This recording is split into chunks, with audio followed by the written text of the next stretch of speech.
Well, howdy, folks. It's time for Beyond the Smoke Barbecue Talk. So grab your drink of choice and come gather around the fire as we talk all things Beyond the Smoke. Featuring Pitmaster chats from all your favorite names in barbecue. We chat about competitions, pits, meats, and everything in between. From barbecue to grilling, from trimming to smoking, we got you covered. Got questions? Let us know.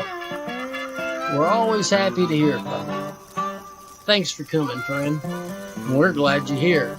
Now sit back, relax, and let's talk some barbecue. It's time to go Beyond the Smoke.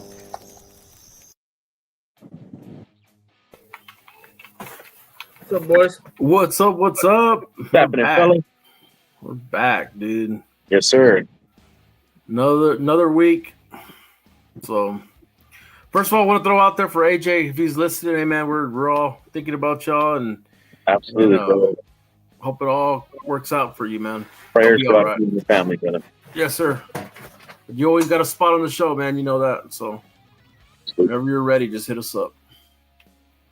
What's up, Chase? Chase. How's y'all's weekend? Anthony, you looking a little tired there, buddy. Overwhelmed, I guess you'd say, man. Yeah. Emotionally, physically, just drained, but in a good way, you know. Like, and some of that stress is off the surface, you know. Yeah. You're past it. Yeah, man. Yeah, you know, and I love being a good host, you know, and I love making sure everyone enjoys themselves. So I put a lot of myself to make sure that happens as much as possible. So it was really good, man. I mean, of course, you always hope that you could get a bigger amount of people there, but the ones that showed up, man, they showed up big time. You know, for sure. Quality, baby, quality. Hell yeah, sure. Hell yeah, absolutely, brother. Oh, Donnie, I saw something a little while ago. I was doing some homework with the boy and came in here and put it up, and I saw you on the screen on some twisted talk there. That's right, man. Twisted talk.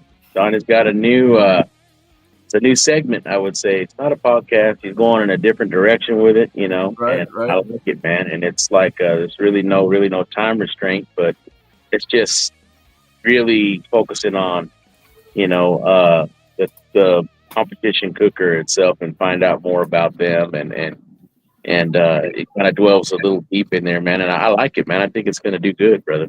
Yeah. Hell yeah. Donnie, I'll finish watching it here in a little bit. I started watching it and we'll check it out, man. I'll share it on the page and everything. So I know, brother. Hell yeah. So how'd they do? I know Donnie walked away with a little bit, huh? With some he got a huge first place rib call, man. Yeah. Like, damn, I mean, shit. I don't know if I tried his ribs or not, but there was some honestly, everybody there in Jow, I gotta give it up. And I can't I got a lot of feedback from the cooks too, saying that, man, look at all the comments. I mean, they commented on every single thing, bro. Nice. From positioning in the box to texture, taste, to even I think Donnie even got a comment that said, "God damn, boy, you could cook a steak," something like that. To that. And but Don't give man, him a big head, dude. You need to give him a big man. head.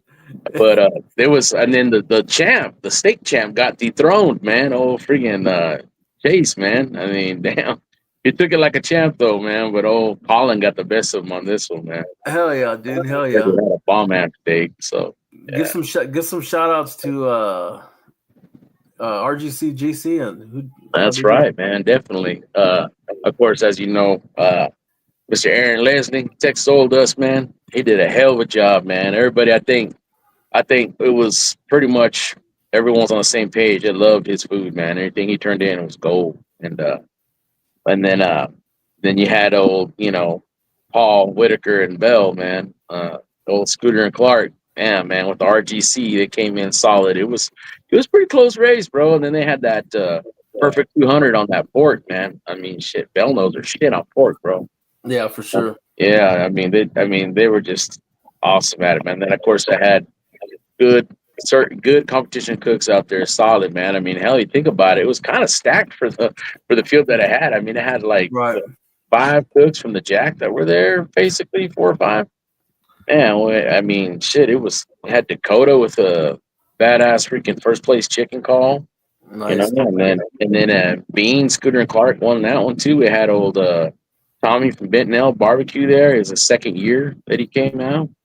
So, Nice. it was just really awesome, bro. Just the turnout. It's awesome. Awesome, man. Awesome. How did the judges turn out? Pretty good?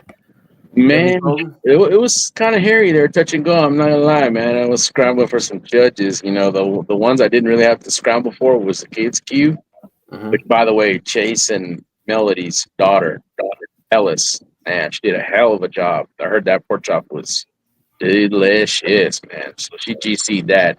She'll be getting a belt buckle here pretty soon. And also, I would say that the steak, man, didn't have any trouble. There was people lined up to do steak judging. So, yeah, that and brisket.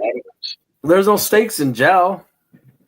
Probably not, bro. But we had about 13 steak Hernandez for the 15 cooks we had, so that was pretty damn good. I mean, you need to do one of those secret cooks and you give everybody a fucking Allsup's burrito and see what they can do with it. What the fuck is Allsup's, bro? What the hell? Give me your fifth Jimmy. What the fuck, bro? Oh, man. Well, congratulations, dude. That's badass, man. I wish I could have been there. I had a cook going on over here myself, and it's all good, man. I was thinking about you and thinking about your event, dude. So congratulations, man. And really appreciate it, Kyle, for stepping up, man, and getting all that candy out for the kids, man. They really enjoyed it, man. A lot. It's a good amount of food came out. Went out pretty good, brother. I mean, honestly, I had a big game going on, a football game, a rivalry game that night, so we didn't get as many trick-or-treaters as we wanted to, but man, it was well worth it, man. And then seeing the guys getting dressed up and stuff, and seeing old Scott Naher walking around as a giant taco, man, it was beautiful. Oh, man, that's awesome, dude. I'm sorry I couldn't make it, dude. I really wanted to be there, but no, brother, I completely understand, brother. Thank you. That phone call, Dad, come get me, Yes, sir. You got to be on it. Understood. Yeah, for sure. What up, Coda? What's up, Coda? I left Friday morning at 8:00. And I got home Sunday night at 8:00. Damn. Solid fucking nothing but road. Nothing but windshield time. Yeah. It's a minute. It's like 18 hours and 15 minutes if you just, if it was straight each way. Man. So it was a long weekend, man. I really would have enjoyed being there, but we picked up that baby and my daughter, you know what I mean? Absolutely, brother. Yeah, for sure. You get it. Cool, man. Yeah, I had a little cook myself this weekend, and I found some damn good briskets, man. I've been looking for those certified Angus beef for a long time. I haven't been able to find nothing here locally, and here they've been popping up. So I found some primes. Picked them up. I kind of like them. I would definitely cook them again. Pretty consistent. Both of them were pretty consistent. prices wasn't too bad. I think it was like $6.50 a pound for those. So got 17 and a 14 pounder. But man, they came out solid, dude. They're good briskets. Awesome, brother. They're good briskets. And I think my favorite so far, what I've cooked, is the Harris Ranch. Those briskets are fucking awesome, dude. And I just can't find them. Like, I need to find a purveyor for them. But whatever, it is what it is. Right. You gotta ask Kevin what he thinks about those Harris Ranch. Well, let's do it. Our guest tonight. So yeah, we were gonna have AJ on, but like I said, he ran into some issues and I wasn't able to make it. But we did get the fucking clutch, dude, the fucking MVP over there, world champion on the line. So let's bring him in, freaking Kevin. Yes, sir. Don't make his head any bigger than what it already is. What's going on, Kevin? You're muted, dude. There you go. What's up, man? What's up, dude? Hey, thanks for coming on, Kevin. Last minute like that, sir. dude. I really appreciate it. Really appreciate it, brother. We do. Yeah. I know you got a lot to talk about, and you got a lot of shit going on too. So let's get into it, man. Yes, sir. Yes, sir. Wow, we've been pretty busy, man. Yeah. You been cooking or what? We're still cooking. We're not cooking as much, man. We've been trying to get these. We've been working on the 3 rubs that we dropped. Right. And man, that took up some time to get that all set up and get it going, and then finally to be able to get it out. And then and we're gonna start a protein. So we're trying to get all that set up and get all the stuff we're gonna be sending out to those guys set up before we start picking teams and stuff like that, man. And then we've just been busy. Right on with it. Hey, they're trying to build the brand, and so yeah, for sure. We're on the starting stages of building our brand. So no, but dude, you've been at it for a while, dude. I mean, you got a name. You just got to start pushing your stuff, dude, and it'll get out there, man. You know. Yeah, so that's what we're planning on doing this year. After this season, January next year, we'll start doing a little bit more stuff for the brand. You know, doing pop-ups at the stores that carry our stuff, and doing bigger cook-offs at like rodeos and stuff like that. Get our trailer wrapped up with all our branding, and that way we look legit when we show up somewhere. Yeah, canopy, the whole works. Right. Yeah, it takes a lot of planning, and I can imagine, coming up with your recipes and doing all that stuff. Is that all your original recipe stuff, and you get any help with that? Man, the other 3 are the one that got us started is Hot and Wes's, and that one I had help on with from Michelle Martinez from AMP. Man, she I told her what I wanted and what I was looking for, right? I knew what I wanted. I just didn't know how to put it together. And man, she came in and I told her what I wanted, and she came up. She gave me a sample of what she put together for me, and dude, she it was like spot on, first time, So we had the recipe down and all that stuff, and I think I added a little bit more cayenne pepper to it because I wanted it a little bit more spicy. So I added and I weighed out what I added and stuff like that, and then we redid the recipe, and then that was when Hot and Wes's was born. And man, it was just a different flavor when it came out. You know what I mean? Right. And it kind of took everybody by surprise, like, whoa, what the hell is this? It's different. Yeah, for sure. Which is our whole deal. We like to be a little different. It's hard to compete against guys and if you're running the same sauces, the same thing, you're going to be another average tray on the table.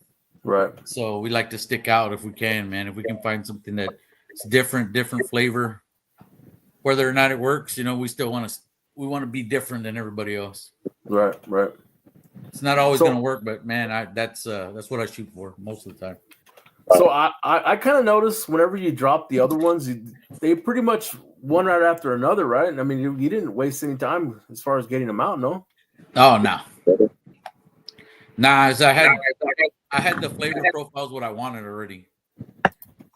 So metal is basically almost Hot and West's. It's not hot. It's got more color to it. So it's got more of a reddish orangey color to it. It's it doesn't have the spice in it, but it's pretty much exactly the same as Hot and West's, except without the spice, and it has a different color. So Hot and West's was my finisher. I made it to be my finisher, and it ended up being so much different. You know, so much versatile, so versatile. So I could use it anywhere. It didn't have the color, like that reddish color that you were looking for a layer on the ribs, you know? Yeah. Or a layer on your pork or whatever. It was more of a finisher. So I didn't want a real dark color when I was using it as a finisher. And so that's why I got the other one. And I just took the spice out of it and did added the color to it. So it's more of a mild rub. Yeah, it's more of a mild. It's still got the pecan. It's still got the maple. It's just a lot more. We added a little bit more sweet, and so it's just more sweet than spicy. So Corby. Oh man, I really like that color, bro. That metal, man. It just really it stands out, bro. That was one of the things we wanted to change. Like we wanted that bright color, right? So. Yeah, and the Hot and West is textures. Did you ever change the recipe to that and make it a little spicier, or it's always been the same recipe from when? It's always been the same recipe. Now, okay. When we went with a co-packer, we had so much brown sugar in the recipe that they had to go to a granulated brown sugar, instead of the regular like baking brown sugar that we use you get out of the grocery store. So that's basically the only difference. So the sweetness from the brown sugar on the granulated is kind of like it's not as potent right up front like it would be with the other brown sugar. Does it help? There's like a second delay in tasting the tasting the sugar. Does the granulated help with clumping compared to like just a regular baking? It does. It does help with the clumping. It does help with the flow when it's coming out of the bottle. More consistent. And I tried to get them to put the regular brown sugar in it, but there's some legal deal that is when there's so much a certain amount of brown sugar in it that they have to use the granulated. Huh. Interesting. So I was like, I had to go with it, but I mean, they got it pretty much. It's like 99.9%. Hell yeah. So. How's the feedback been on your line? Everybody doing pretty good with it? Yeah. Man, the chicken's doing really well. Everybody likes the chicken one. I made that one a lot more dark red just for the chicken, you know. So it's got a little pepper in it, so you can get that pepper flake look to it. Actually, I run all three of those on everything except brisket. And my Hot and West is my finisher. So. Right. It's always been my finisher. So. Yeah, I like that. I like running your chicken rub with that onion garlic butter that other season you got there. Man, it kicks it up a notch, bro. Yeah, and the two different peppers. There's two different pepper sizes. You know, the Patron's got a nice looking pepper in it, and then the Primera's got that little bit more table size pepper, so you get in between there to kind of spreads it around like regular backyard chicken, you know. Right.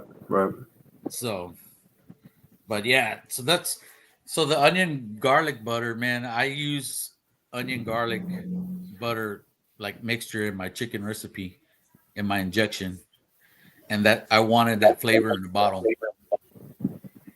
and that's why we came out with that one. So it was a little different, and you know everybody's got their SPGs and stuff like that. There's so many out there and so many different blends, and you know, it's hard to deviate from trying to be the same as somebody else. You know, there's only so many combinations you can get out of it. Right. So that was awesome, a flavor. Man. We leaned more to the onion and the garlic flavor with a little bit with the butter flavor is what we were looking for. We added some salt and some pepper to it. Is it pretty even all across the board, or are you a little heavy on the onion or garlic, or what? It's a little heavy on the onion and garlic compared to the salt and the pepper. Mm-hmm. So it does got pepper in it, but it's got like I said, it's a little bit more table size pepper size granules than their like 22 mesh or your 20 mesh that's in my chicken seasoning. So yeah. Hell yeah, man. Yeah. But the flavor, man, when you're cooking with it, it's like if you're burning an onion, if you put onions in your fire, you start smelling that onion and the garlic. It's just you can just smell it real man. Yeah, definitely. I used it at my last 2 comps that I was actually, competed in, and I got top 3 chicken walk. And the first time I used it, and in conjunction with the third spice that I like using, but the second time, man, I was excited about it, man. I had usually I'd go in with a half and some wings, kind of, mix it up a bit, and this last comp though, man, it was so beautiful, man. And I had used your seasonings and everything, and I had it looking real nice, bro.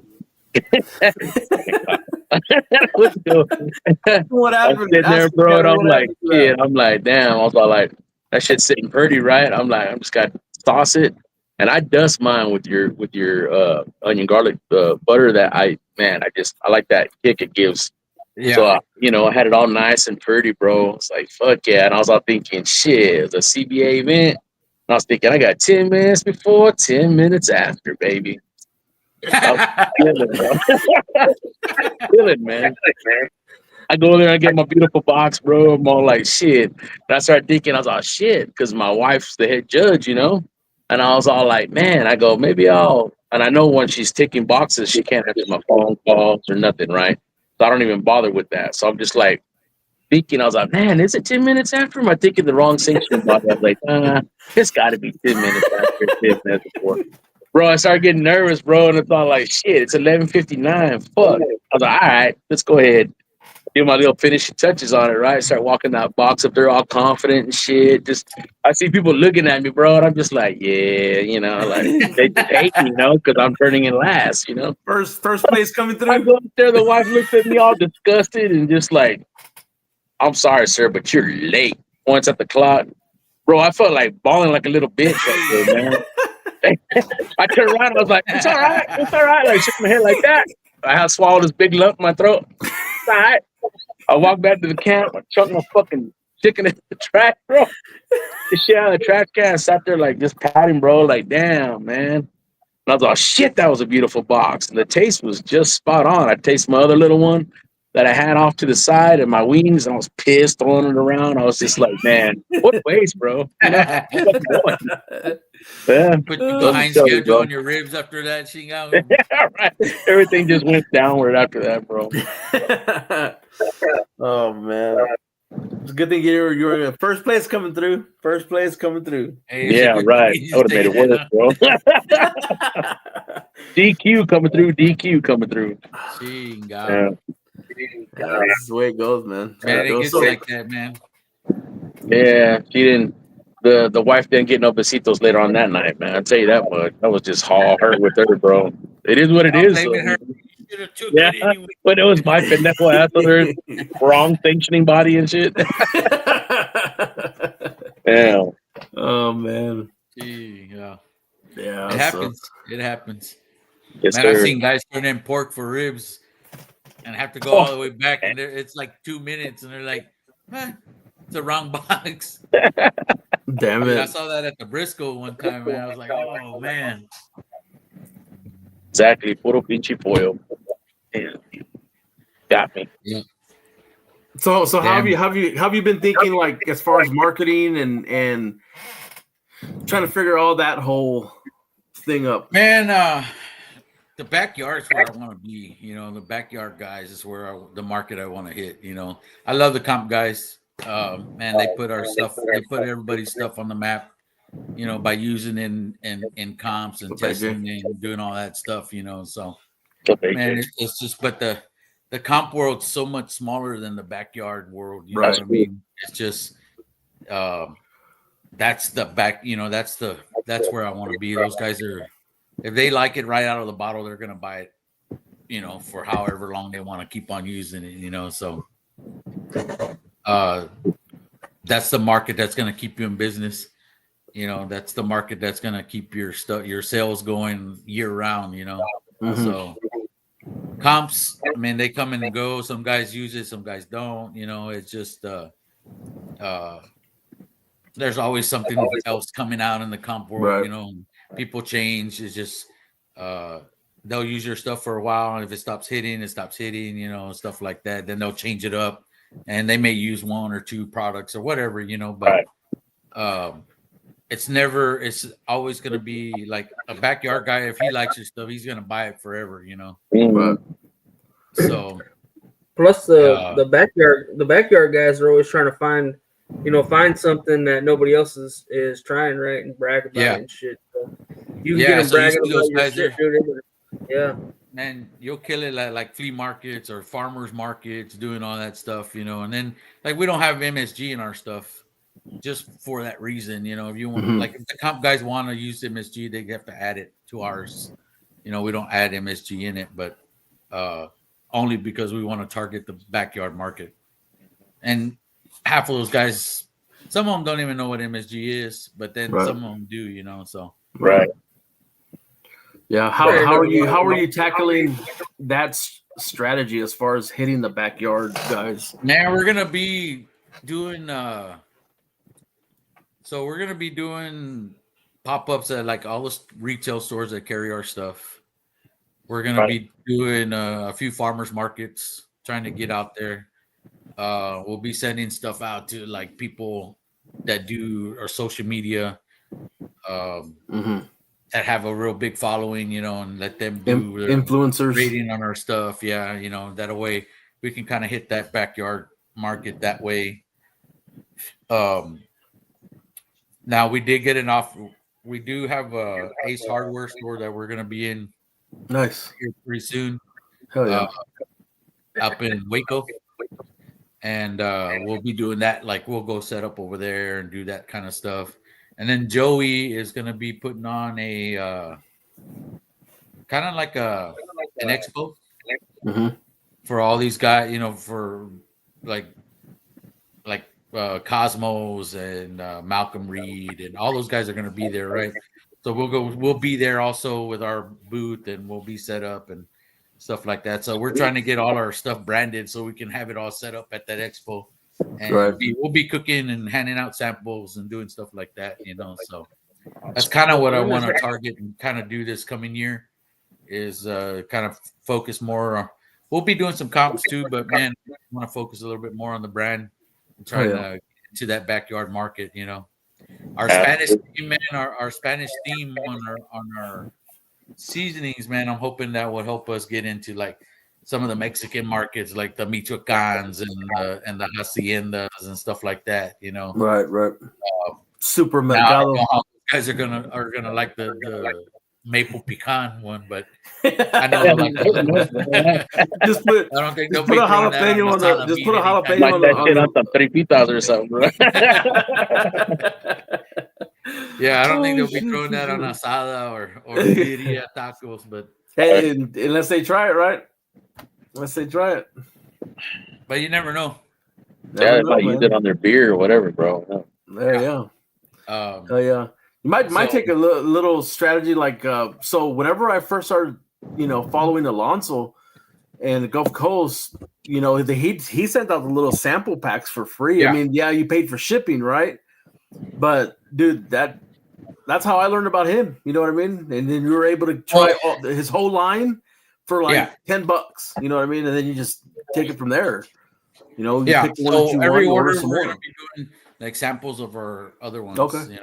Oh, if they order one, we'll put a couple little small sample bags in the order, and send it out. They could taste the rest of them, you know. Yeah, but we have two more coming out that we haven't dropped yet. We have a jalapeno garlic butter that we're doing. Bubble.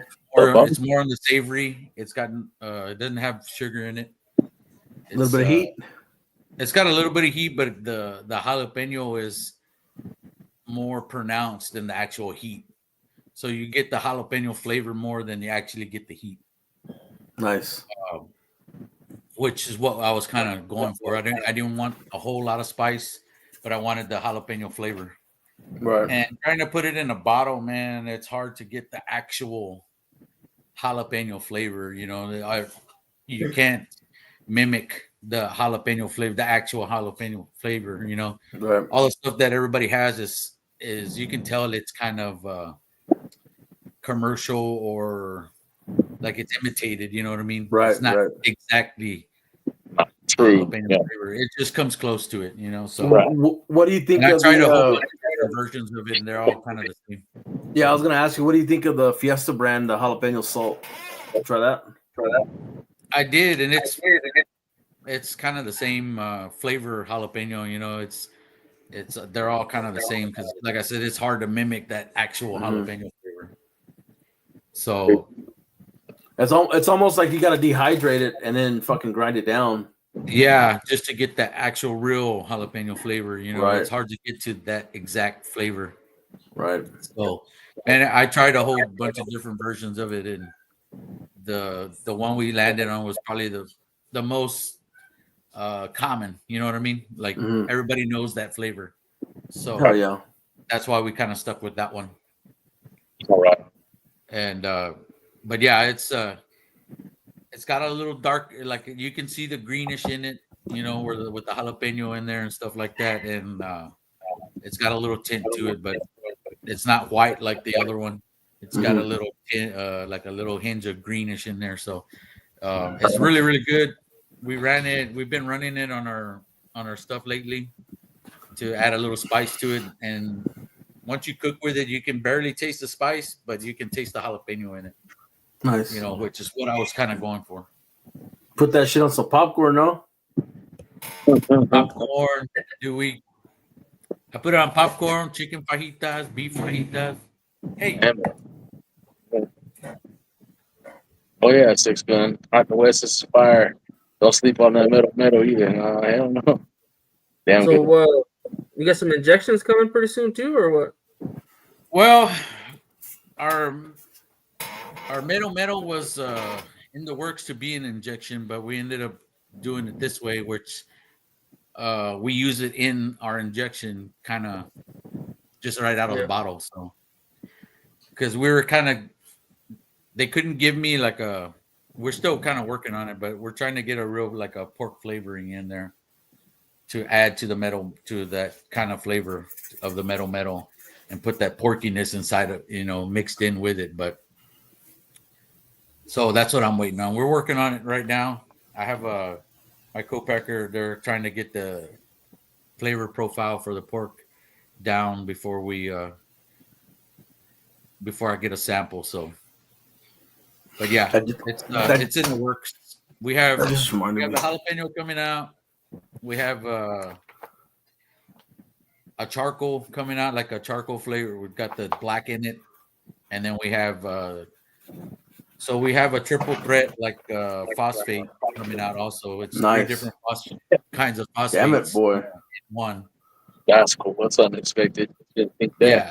So it's a blend of 3 phosphates, which you can blend up in cold, hot, no matter what kind of liquid it's in.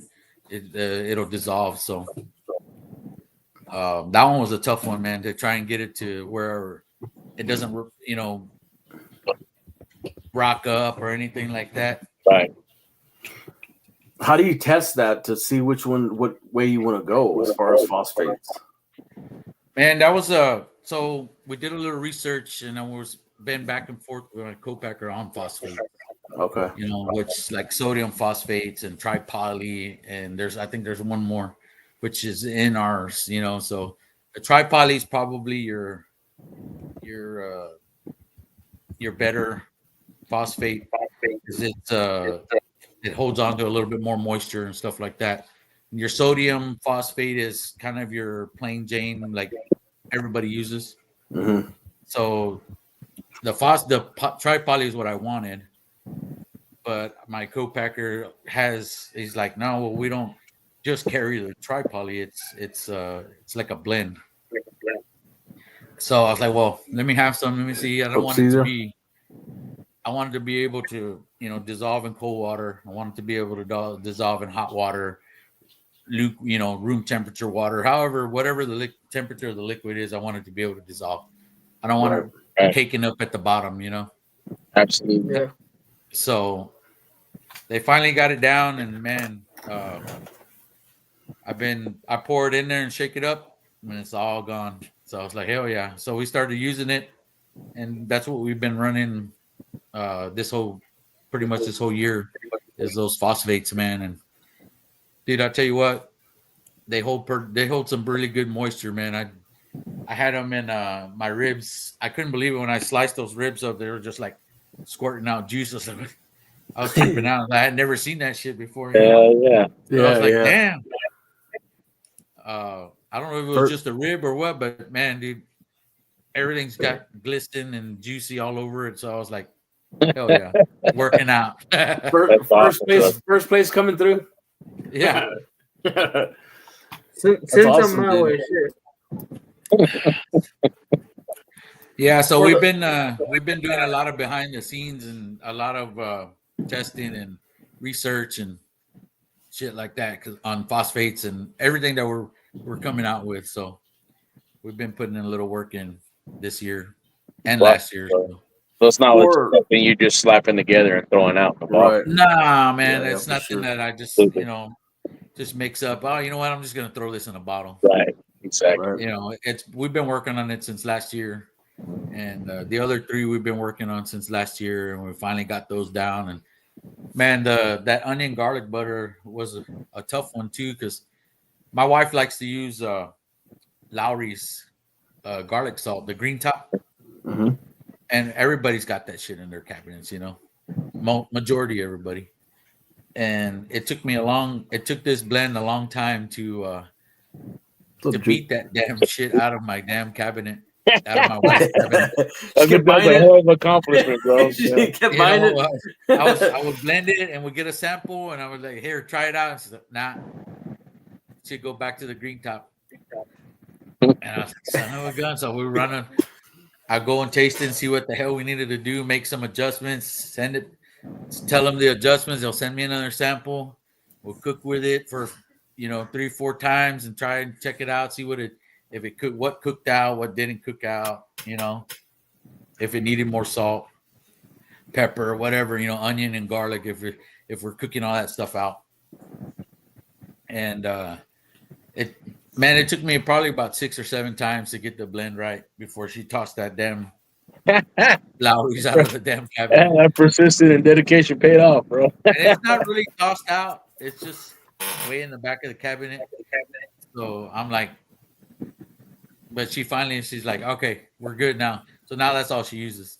Nice. Oh yeah. So, but it was a little battle to beat that green top, man. Hell yeah. That was my biggest hurdle on that one. Was that damn green top? Lowry. Biggest adversary and shit. Yeah. So talking about phosphates, we were talking about that a little while ago. What would you give new cooks who never used phosphates before in tips and tricks on using phosphates? So it won't clump up. So I'm sure it happens to everyone, right? When they first start using it, starts clumping up, it starts rocking up. And what tips and tricks you got? You use the research I did, man. So there's phosphates that get activated with cold water, cold liquid. So once you mix it up, you want to get it cold. Throw ice in it or something to get it cold, and it'll be activated. Another way of getting the best out of your phosphates is to vacuum seal. So once you inject all your stuff, throw it in a vacuum seal bag, vacuum seal it, and you'll get the most out of your phosphates. not everybody has a damn vacuum sealer in their trailer or in their pop-up or whatever they're doing. So majority of us just put it in a pan and put it in the Cambro. The best thing I can say is mix it room temperature, mix it in your liquid first, or mix it in your powders, swish it around, and then add your liquid to it. Or you can just run your main liquid, like if you're using chicken broth, beef broth, or whatever, mix it in that first in like a bottle, or just whisk it all up, and then and then throw it in with the powders, but at room temperature. And then you can add a little ice to it, and it'll activate all the stuff like that. And don't add your phosphates more than 24 to 48 hours before you go to a comp. Either do it at the comp or the day of, because they have a shelf life. Like they have they're only good for about 48 hours, I think. Once it's activated? Yeah, once it's activated. They'll last about 48 hours. So if you're not adding phosphates to your injections and you're making your injections like on Monday, the phosphates that are in your injections already are no good by the time you get there on Friday. So good advice, bro. Yeah. They just stop working. So I would say don't add your phosphates till you get there. Mix them into your powders and then add your liquid. There you go. There you go. Great advice, bro. You heard it here. I thought you were gonna say, like, if you're using my pits are burning phosphates, use half a bottle per meat. Yeah. Per meat. Well, that wasn't the question though, but if you do use mine, you need a half a bottle and everything. There you go. So speaking on that, can you over phosphate? You think? Yeah. You'll get So another one is tasting them. So when we're getting them, we're tasting it to see if it leaves like a chemical flavor. Or if you can pick it up in the meat or whatever, Some of them are like chalky. You'll get like a chalkiness to your meat. You bite into it if you got too much phosphates or whatever. Some of them are kind of irony. Some of them just don't dissolve though. Like you can add to the liquid and most of it will dissolve, but not all of it. And then it won't clump up. It just won't dissolve. So, but yeah, that was another one, man, about taste, stuff like that. So that's what we were worried about too, if we were going to be able to taste it. So I mix it in the water and then I'll taste that water and I'll taste it right out of the bottle and see if I can taste if I can taste something. But man, ours is it's tasteless and it's doing pretty well. So awesome, man. We're making sure all the experiences we had with phosphates, like some of the clumping and the non-dissolve and all that. So we're taking all of that experience and trying to build these to make sure they don't do none of that stuff, man. So it sounds like you had to open up a science book to start learning about this shit. No? Man, I didn't know. I mean, I did know about phosphates, not a whole lot until I got with the co-packer, and I was like, man, I'm having issues with the clumping. Not mine, but like I've seen stuff clump. And I've seen stuff not dissolve, and I've seen this, Right. And I'm like, what causes all that? Why is it doing that? Why are those phosphates doing that? So they went into like a whole, like I almost had to get on a Zoom meeting just to follow along, and they went into a whole session of phosphates and how they work and all that stuff. How the restaurants use them and all that stuff. Because they sell the phosphates to the restaurants also. So yeah. Look at Daniel. It's like working with mercury, man. It's hot science. Shit. Oh, yeah. Yeah, so. But man, we did a lot of research from them, man. We got a lot of information from those guys about phosphates, so. Absolutely. Which is really cool because it helped me out. I was like, well, shit. I threw my damn vacuum sealer in the trailer and all that shit. There you go. Hey, I got an extra one. I'll probably throw that in the trailer here pretty quick. There was a difference. There was a difference. Hell yeah. You're right about that, bro. Crazy how we listen to science now on barbecue, but got it. Bullshit. Skip science class. That's because you're interested. That's why you're not interested in school. Yeah, for sure. This you're interested, so you want to learn everything you can. Absolutely. But it sounds like you've been busy, man. Sounds like you've been busy, and yeah, we've been pretty busy, man. And then just like I said, we're just trying to work on the brand now. So hopefully we can be a big dog one day and not have to work and just sell seasoning all day, you know. There you go. Yeah. Oh yeah. I don't know if we'll ever get there, but we might. You never know, bro. Walk into Home Depot and you get cut out of standing right there and shit. Hey, that would be awesome, but hell yeah. Kyle needs some phosphate. He's dry as fuck. Damn, bro. Manuel. Get a second on Kyle, man. Manuel's always fun to Kyle. Oh man. Manuel. How's the restaurant going, man? Oh shit, it's going, man. It's going. I've been dealing with a lot of other bullshit on the side. This company got bought out and transitioning to the new company. Company's it's real corporate, dude, and I'm not used to that. So they got me on my toes over there and dealing with all that stuff, and then trying to prep and you know, make sausage, do everything. It's tough, man. It's tough. For sure. I'm getting out there. I'm getting out there by myself. I actually was talking to some dudes that I know, and I think we're going to build a little team for the trailer.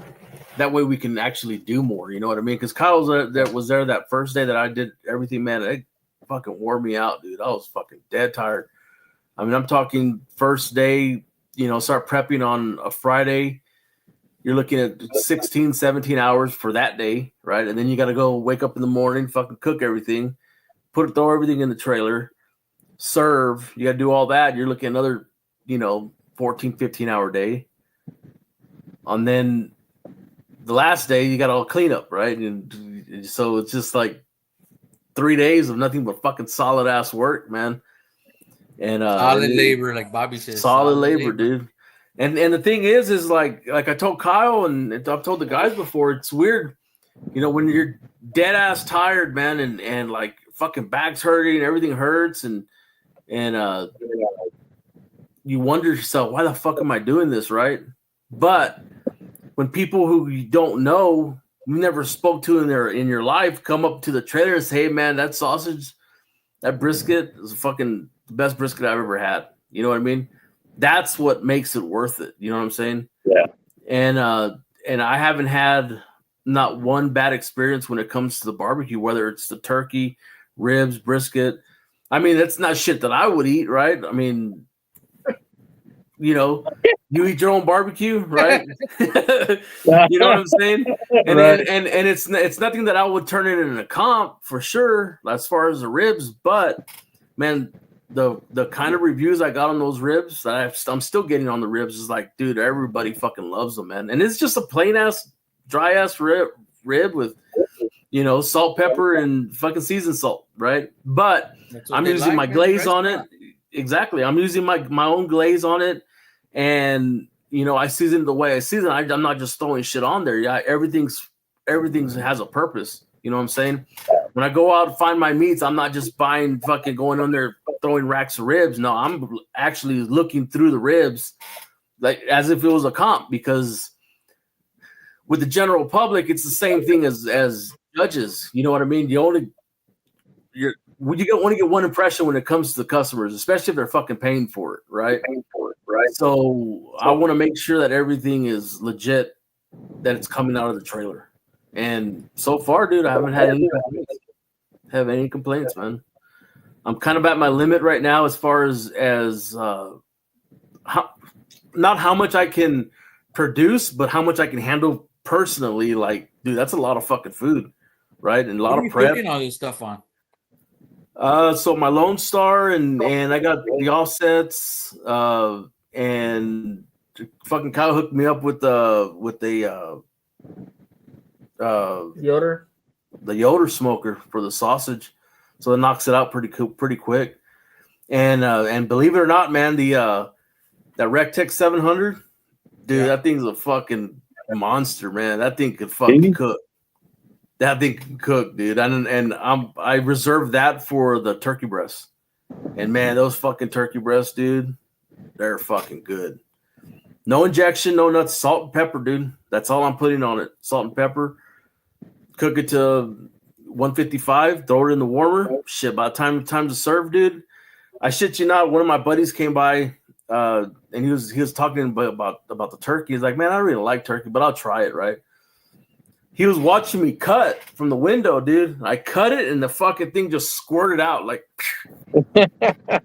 he looked at me. I looked at him. I said, did you just see that? And he says, dude, I saw that. I said, why the fuck weren't you recording? He started laughing. Like, dude, money shot turkey. Fucking money shot. I fucking missed it. But dude, that turkey is like ridiculous, man. I got some phosphate that'll help you with all that moisture. Yeah, there you go. Start putting more in it. But yeah, dude, that was one of the things. I don't eat turkey. I don't like it. But right now, that's my favorite thing. Right now is I'll fucking eat turkey. You know. So you sell turkey, but you don't like turkey? I just don't like turkey. Period. Like I don't know. What? I like you know, the one that I cook. Like I'll cut it. I'll eat the shit out of it. But like if before you started doing this, you wouldn't get like a quarter pound of turkey from a barbecue restaurant on your plate. Nope. I always did the Trinity. Man, that's one of the best cuts. I always did the Trinity, dude. I always did the Trinity: brisket, ribs, and sausage.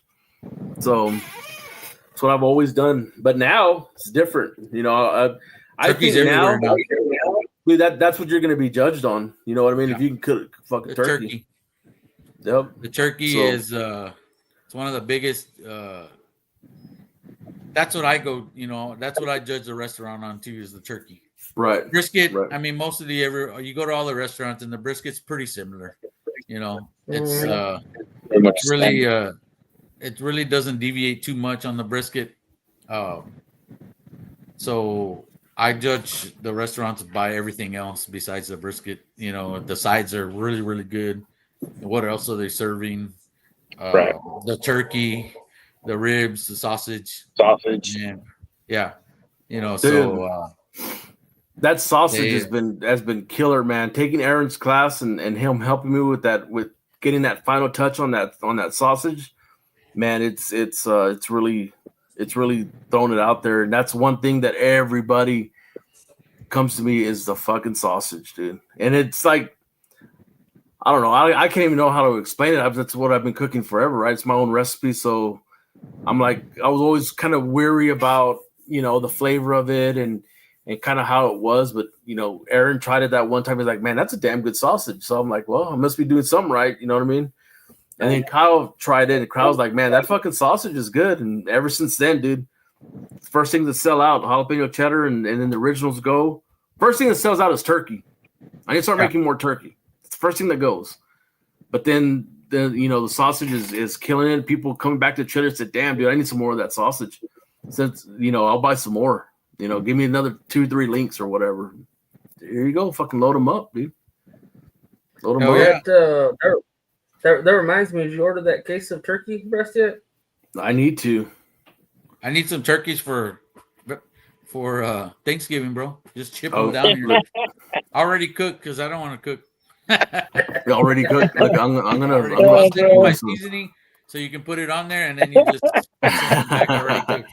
I go the lazy way out. I just spatchcock my turkeys for the family and get it over with real quick, man. Yeah, me too. Well, we've been cooking the damn turkey breast from ATB, the boneless, just the turkey breast by themselves, man. And I mean, that's the only thing everybody eats anyway. Nobody. True. If you cook a whole turkey, the turkey legs aren't gonna come out like the ones you buy at Fiesta or anything. Right, like right. That. They're not gonna be all jumbo like that.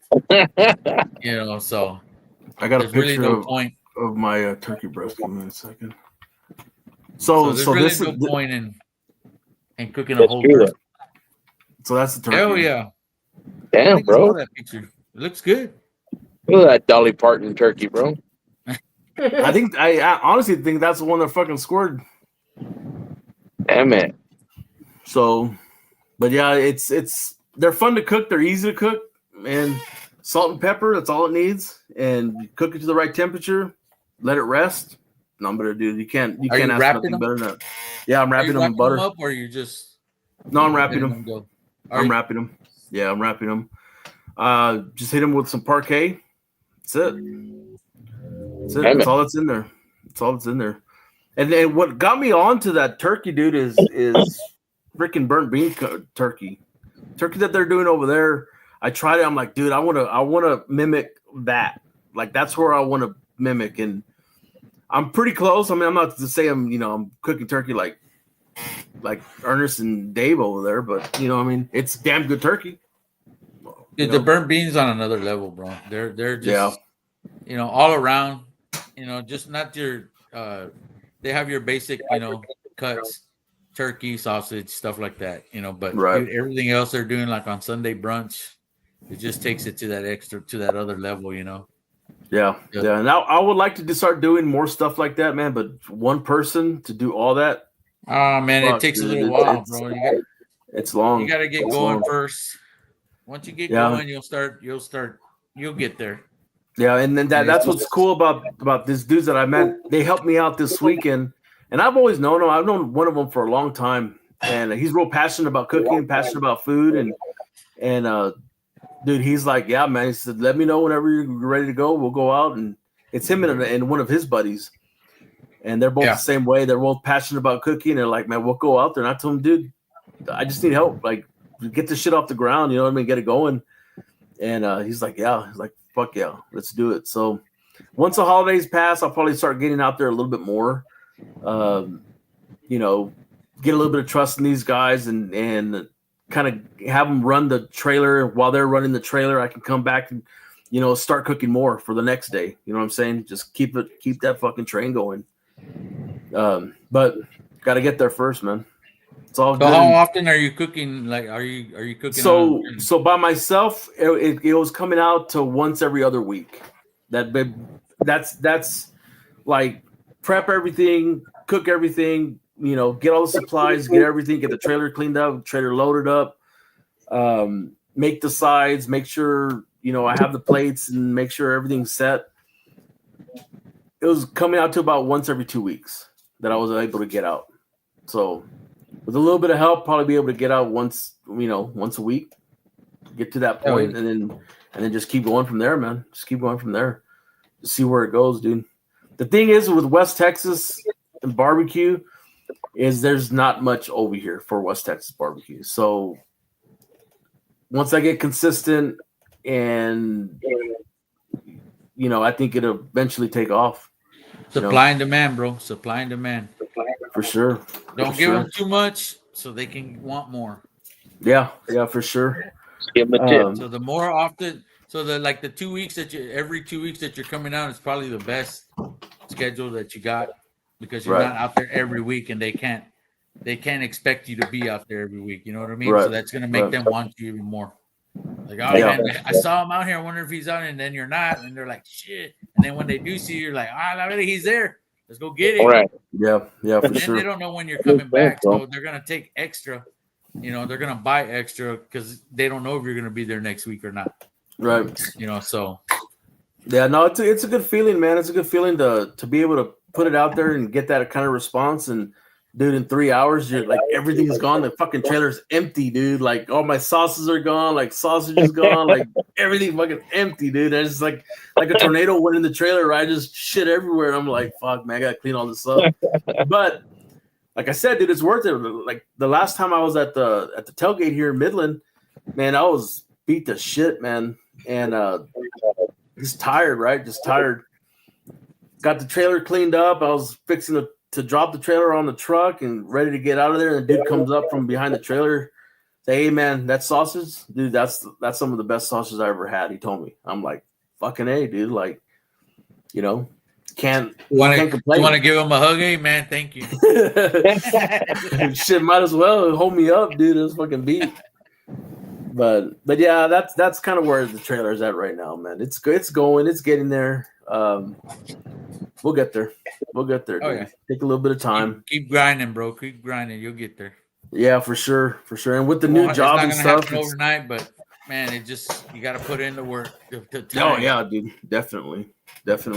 It's a lot harder than competition barbecue. I'll tell you that. Oh yeah, yeah. There's more prep, more time. Everything's run a little slower. It's not hot and fast.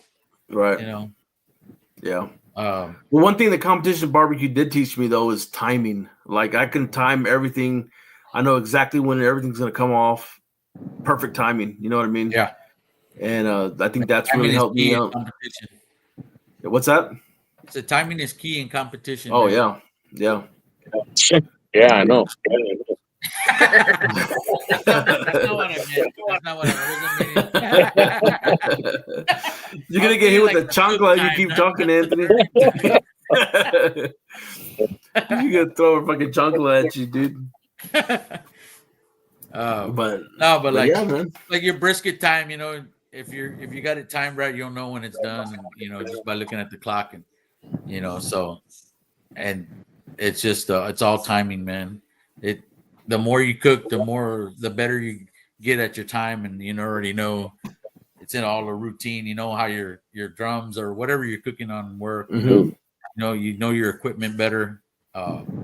It's just repetitive, so you get used to it. By the time you know how you already know what you got to do without even doing it, without even fucking thinking. It's just second nature. Yeah. Are you still tasting your food? I taste it. Yeah. I mean, everything doesn't cook the same, you know, so you still got to taste it every time. Make sure you got enough salt to make sure, even though you mixed all your injections and everything the same way, sometimes they just don't come out the same. So I still taste my injections.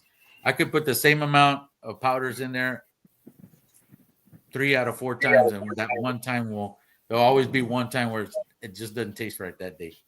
For some reason, I don't know. Make the adjustments. Yeah. So find that balance. Yeah, you always got to taste it.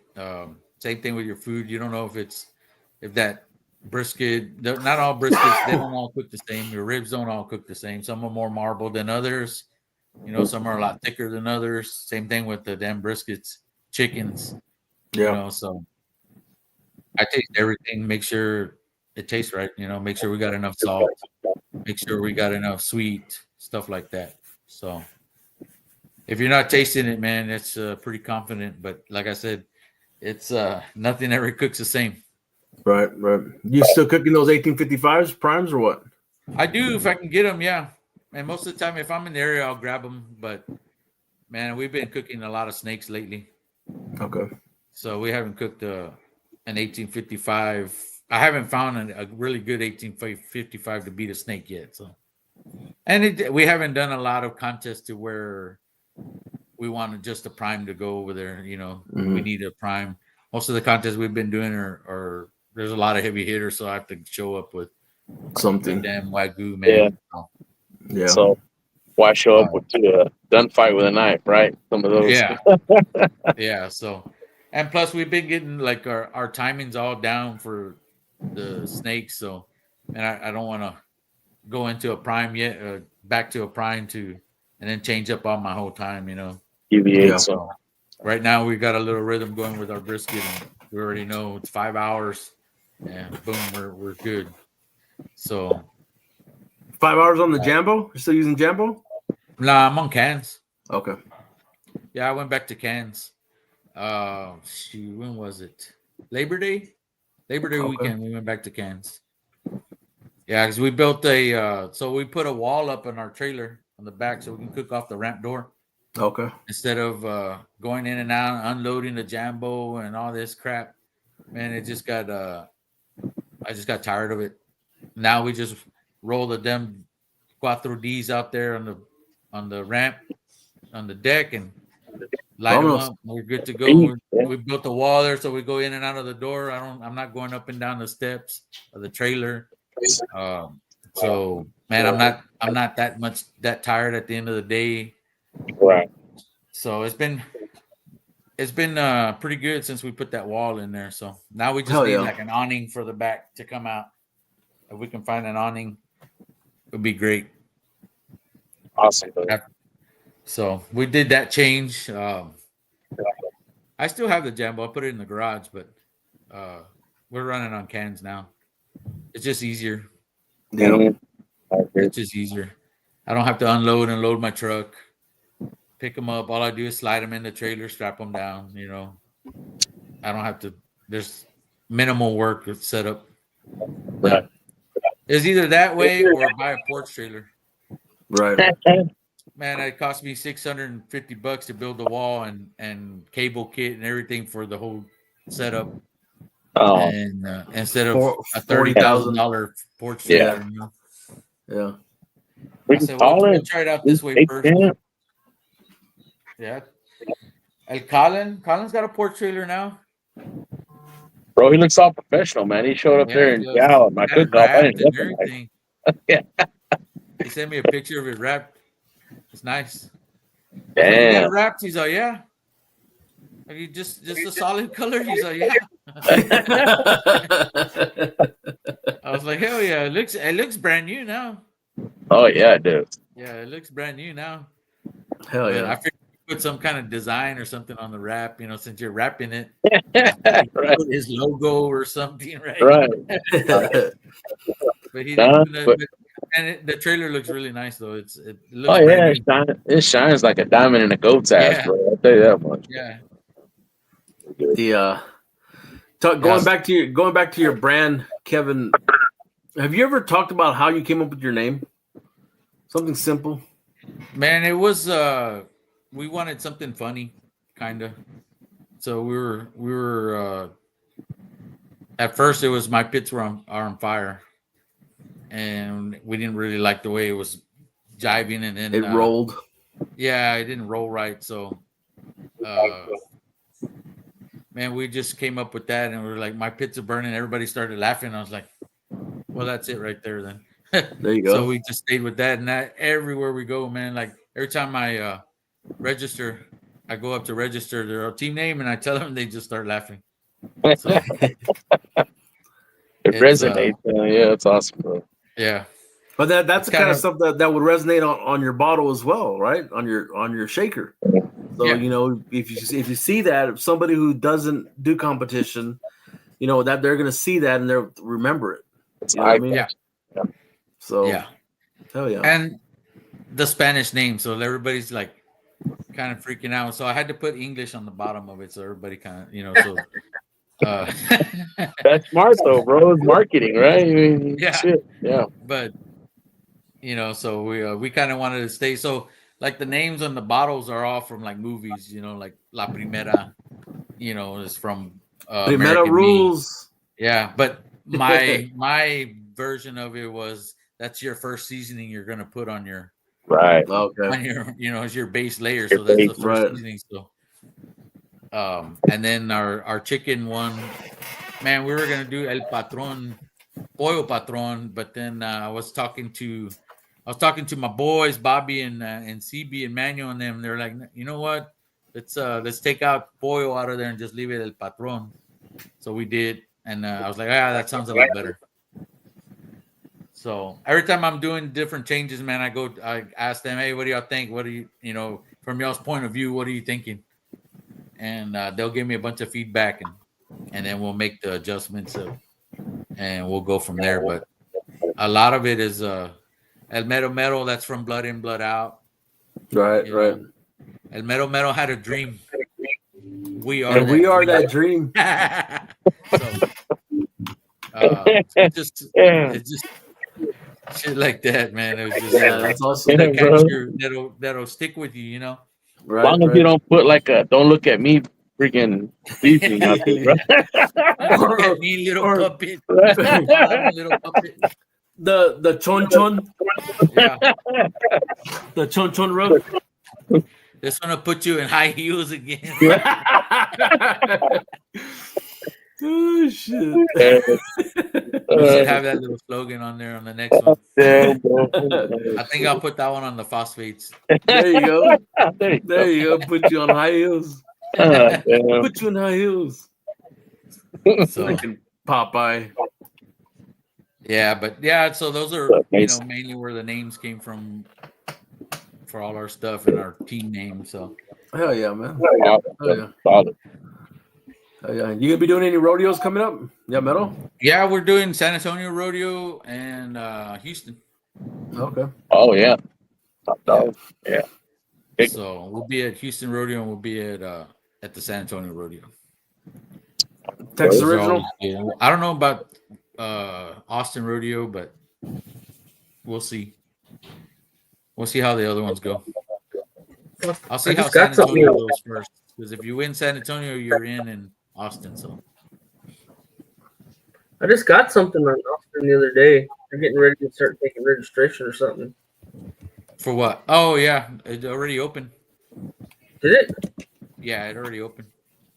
Fuck, I better get for the Austin Rodeo is open registration already. El Principal. Yeah, he's Who's the next cook off there, bro? Mine is probably gonna be either Rio Frio or Rosenki, which is not this weekend but the following weekend. Yeah. And then we got the last big cook off of the season before the end of the season, which is Traders Village. Oh, yeah. Yeah. So that one's usually 120 plus teams. Is that the one in San Antonio, bro? Yeah, at the Traders Village flea market. Yeah. Yeah. I used to live in Dallas Fort Worth there, so we had that one over there. Yeah, they have one there too. I think they got one in Houston and in Dallas. Yeah. So I haven't even looked at the standings. I don't even know who's running right now. Who's first place? Who's first place overall? CBA. Dude, last I checked was Carl. Damn it, freaking Carl. Carl's still hanging in there. Jeez. He's been holding on to it all season, so he's doing pretty good. Steven Oler's right on his ass. Then it's Smoking and Toasting. Damn it. I don't remember who's fourth. So Scooter and Clark up in there in the top 10 something? Yeah.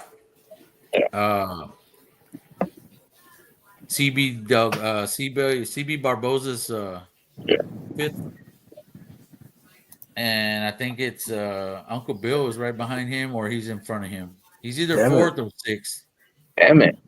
And then you got Scooter and Clark. I think LC just popped in this past weekend in the top 10. Just like that, huh? What's his name? Underground Smoke is fourth. Okay. Yeah, so he's still in it. He's still up there. And then I think 11th is Bobby Robert Smith, and 12th is me, and then it's Eddie, and then it's Colin. He may have jumped up a little bit too, Colin. I'm not sure. I haven't checked scores yet after this past weekend, but you think you'll ever go back to chasing points? Man, I don't know. Maybe. So last year we didn't because I had my daughter's quince, and then this year we've been trying to drop all these seasonings and build up our store. We launched our store back about a month ago, and our online store, and then so we've been doing all of that, which kind of been tying up my time, and so.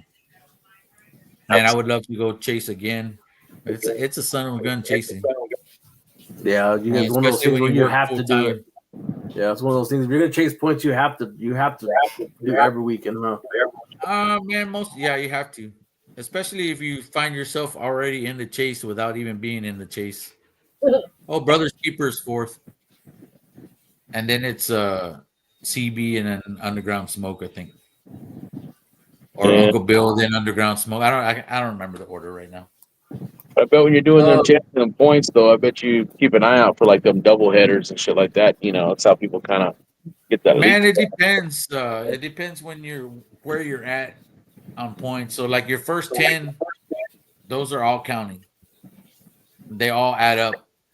So you want to get out on your first 10 as high as possible. So if you can get a few GCs in your top 10, in the first 10, that's where it's going to really count and get you a big lead, up in front.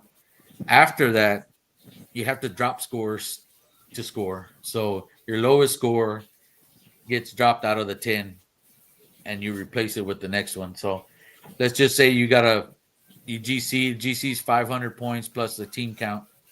It's 40 teams. So that's 540 teams. And then you got a drop score. Your lowest score is 370 or 350, so you got to drop 350 out of that 540, and whatever's left over is what you add to your points. Yeah. So after so many, once you get further and further into the season and you got 1s and 2s and 3s, well, man, your drop score a third place is 400 points plus team count. Team count is 1 point per team up to 75. After 75, it's a half a point. Yeah. So if there's 35 teams, that's 35 points plus whatever you get for the placing, So like third place, if you got third overall, that's 400 plus 35 teams, it's 435 points. So, man, after you get so many of those, I mean, you got to beat that in order to score. So now your scores are 10 points, 15 points, depending on how many teams you got. So you start, it all slows down after your 10. Amen. Yeah, so the higher your placings, the higher you get, and the more points you get, the less points you get when you're cooking and you win. Damn. So it's harder to accumulate. Real talk, man. Shit, been doing this for years. That's the first time it's been broke down to me like that. So yeah, it makes sense, bro. But yeah, I never made it that far because I don't do that many comps, like in CBA in our area. Yeah. So like Colin, he's already maxed out on thirds. He's probably got a bunch of them, a bunch of thirds and seconds, and or first. I don't know if he's GC'd. Yeah, I think he has. So. Yeah. Now he's got to get a third or better in order to score. Yeah. So that's where you're at. Like right now, everybody's got to be third or better in order to score in the top 5. Amen. So now that this is where your mentality kicks in. You're like, now you're trying. Before you probably weren't trying. You were just doing really good. Now you're like, shit, we're running out of time here. And I need a third or better. And now you're like, shit, I gotta make sure there's no errors, no nothing. I gotta produce, yeah. And then you start falling down. You're like, wow, 7th overall, 8th overall. What the hell? Well, now you're trying too hard.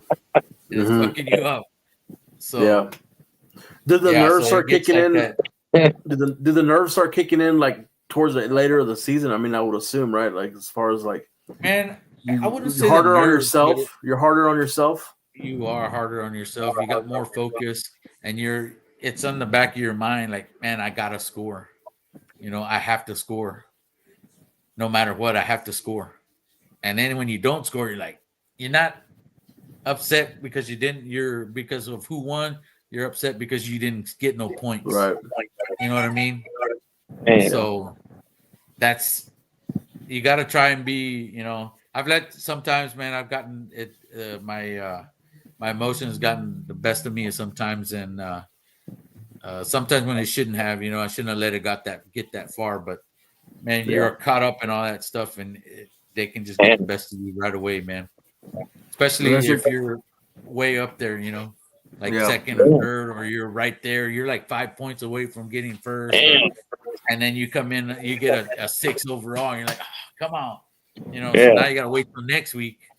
Motherfuckers over there trying to get that edge over there, all dusting their meat with like booger sugar and shit. Like, yeah, dude. I mean, they're just you start messing up by doing that shit. You think you need to change something. This and change that. I need to do something to make the edge, and you're like, nah. It just makes it worse. Yeah, that's what I was gonna say. Unless you're Carl Davis, fucking motherfucker score everywhere he goes. The what? And then I said, unless you're Carl Davis and you score everywhere you go. Yeah. Donnie? Encyclopedia Brown. Yeah, I mean, when you cook every weekend, man, you get pretty consistent. Mm-hmm. So for sure. Sure. It's like a batting average. So the more you cook, I mean, eventually you're gonna hit something. So you just get better and better and better. So you get on a little roll where your timing's down, everything's down. You're just rolling with it. And if you don't stop, man, it'll just keep on going. As long as you just keep on riding it out, as long as it lasts. It may last all season. It may not last all season. Right. You never know. Right. But if you don't, you won't ever know how long it's gonna last. That's true, bro. So you just gotta ride it out till the very end before making any adjustments, man. Just let it play out. You get one bad cook off, all right. You get a good one, then you get another bad one, then you start getting a couple bad ones in a row. Now you're like, hey, well, wait a minute, I gotta make a little adjustment here. Mm-hmm. But man, if you're cooking pretty good and your tenderness is good, and you got a really good sauce and finisher, man, you'll be in the game. Yes, for sure. You have any classes in the works or no? We do, man. We got one on the first week of December. There you go. Shout it out. If anybody's looking for a class, man, we got one coming up first week of December. It's all hands on. Everybody injects. Everybody brings their own injector, so they get. I don't want them using something else that they're not going to use on a daily basis, on a weekly basis. But so whatever you're comfortable with, you bring it, and you'll inject chicken. You'll inject if you need to. If you're good with that, you won't mess with it. But we'll work with what you came for. Not everybody's there for all 4 meats. Mm-hmm. Some guys are good with brisket. Some guys are good with ribs. Majority of the guys that come to my class are looking for chicken and pork. Those are they're coming for that. That's it. The freaking pork killer over there. Yeah.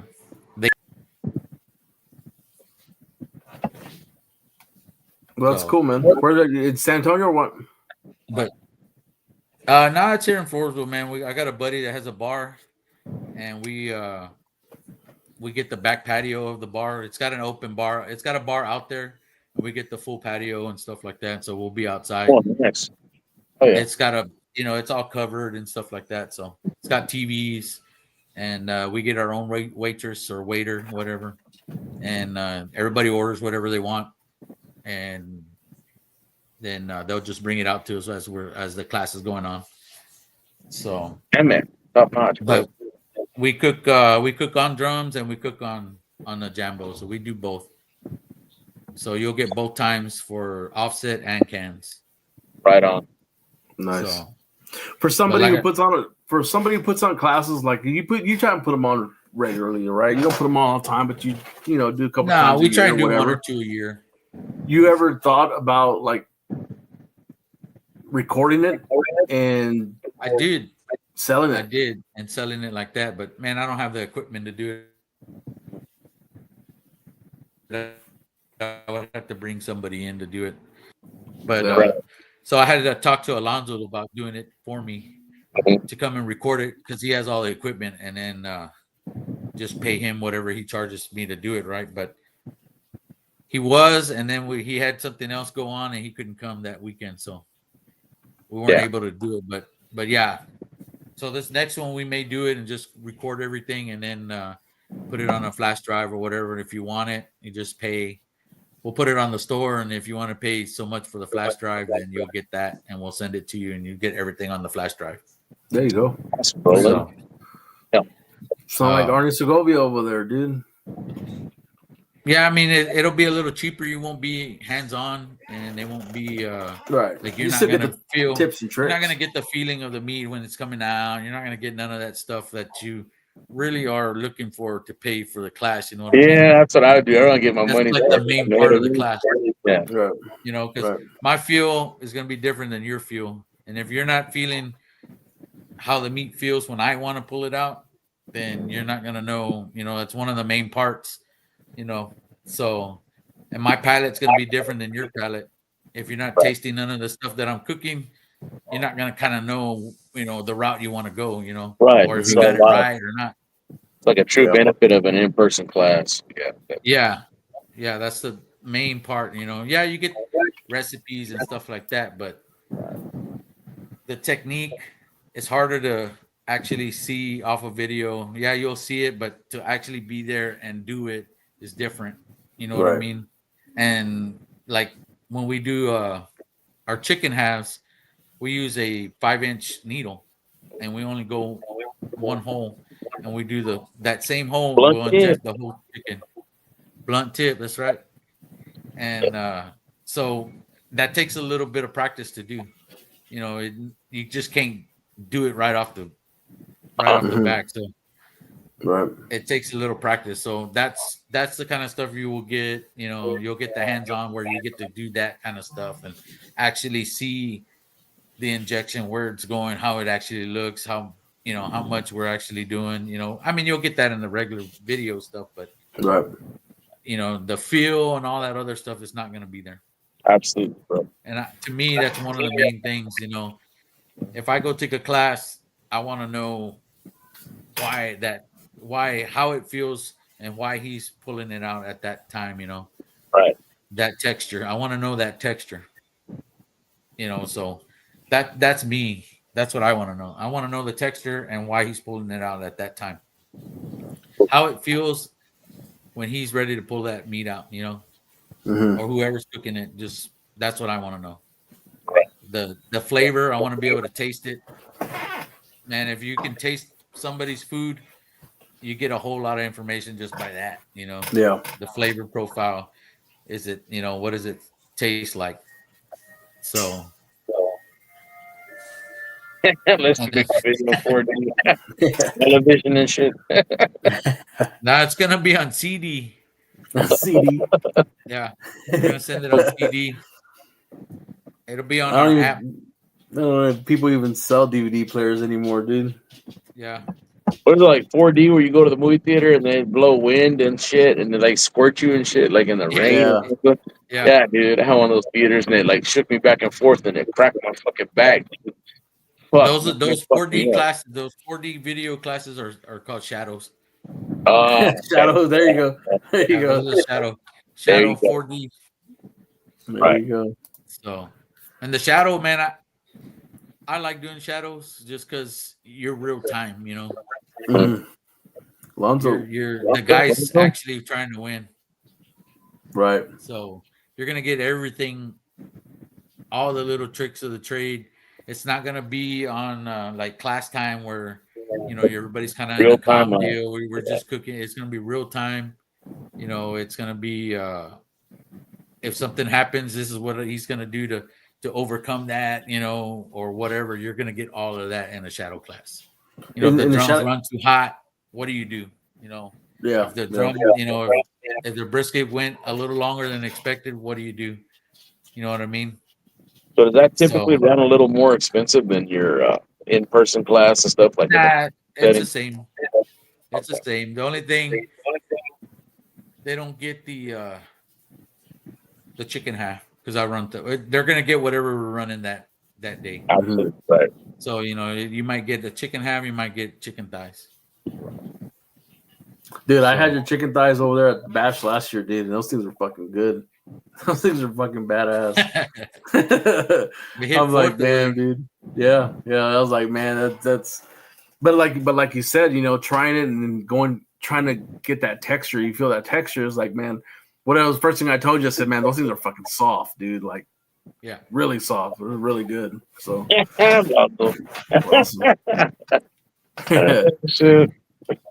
Hey, and Kyle was wanting to know if those notes are included in the class. Which notes? All the notes. I took notes, bro. They're just right here. He didn't take notes. He didn't take no notes. He took mental notes. Mental notes. Yeah, he took mental notes, and then he's there cooking. He's calling me, "Hey, what were we supposed to be doing right now?" Oh man, that'd be a great class to take, though, man. I think the last one we took was Alonso's class, So yeah, I mean, that's a good class man. too. You can always learn something new from everyone, and incorporate it to your own, brother. That's awesome. Love that. Yeah, Yeah, and man, a lot of people do that. Everybody cooks a little different. Everybody's got their own little techniques and doing things. If you can get a piece here and a piece there and a piece there, by the time you know it, man, not every class is going to work for you. But if you can take a couple pieces out of it and make it work for you, then that's a good one, man. That's a good plan there. It'll work for you. So, but yeah, everybody's there a little different. Kevin asked me that. Kevin's like, "Hey, bro, you don't have a notepad. You're not taking fucking notes. Like, what's going on here, bro?" I'm like, dude, I'm not here for the recipes, right? I'm here. I want to see the small shit, right? The shit that, the tips and tricks, right? Like, I want to see the small shit. I don't care about the recipe. You and I both know that everybody's gonna run a different recipe than they fucking learn, right? Oh yeah. Everybody's gonna switch it up. Everybody's gonna do something different. They're gonna say, "Oh, well, his wasn't salty enough, or it was too salty, or whatever the fucking deal is." They're gonna cook it different. But some of the small stuff is what I wanted to pick up from Kevin when I went to his class. Right. Yeah. That's why I have my wife go with me, because they will take the notes while I'm over there all like being a chismoso and shit. You know what I mean? Because I want to see everything while she's all like jotting shit down that I'm missing. You know what I mean? Hey man, I had a team come into my class, and they had an AI recorder, and they recorded every word I said, and it broke it down on a graph, and it broke down all the recipes and the times, everything. I was like, they showed it to me. I was like, damn, that's badass. Can I get a copy of that? Can I get a copy of that? It broke down so they would tell it, hey, he's checking the ribs at 12:30, or he's checking the ribs at 9:30, whatever, and so it would note that down. And then every little word, they were like right there, and it was word for word. Nice. And dude, it just broke everything down on a whole list. It's basically scribing it for them. Yeah. Shit. Yeah, and it laid it out on like perfectly for everything in chicken. It was all there. Everything for ribs, it was all there. Timing, when I checked it, when we pulled it, what I put in wrap, when we wrapped it, everything. I was like, damn, that's badass. Hell yeah. And I'm over here doing it right, and I just look at it because I can hear him like talking, and they're like, oh, he's doing this. I'm like, and I'm looking like, what the hell are they talking to? Right? I was talking to the FBI outside the shit in a van. Right? Yeah. I was like, go ahead and come in right now. So I was like, what? So they were tripping me out, and I was like, hey, what is that? And he's oh, it's an AI recorder. We've been, recording everything. And then they busted out. So it was just a little recorder, but it was Bluetooth to their phone. Okay. And they showed me their phone. And it was all laid out, all badass. I was like, I was like, that's badass. There you go. Oh, yeah. There you go. And then they went out to GC. They went on GC the next weekend. The following weekend. What's up? I was like, hell yeah. Shit. It's always cool when you do classes, man. You see all those guys do well, So that's one of the benefits of doing a class. Of you doing it yourself. I try not to say who took the class, because I don't know if they want to, they want that out there. But I know who took the class, so when I see them doing well, I'm like, hell yeah, Absolutely, man. Yeah, and dude, I don't even know if they're running what I taught them, but I'm sure they took something out of it, Right.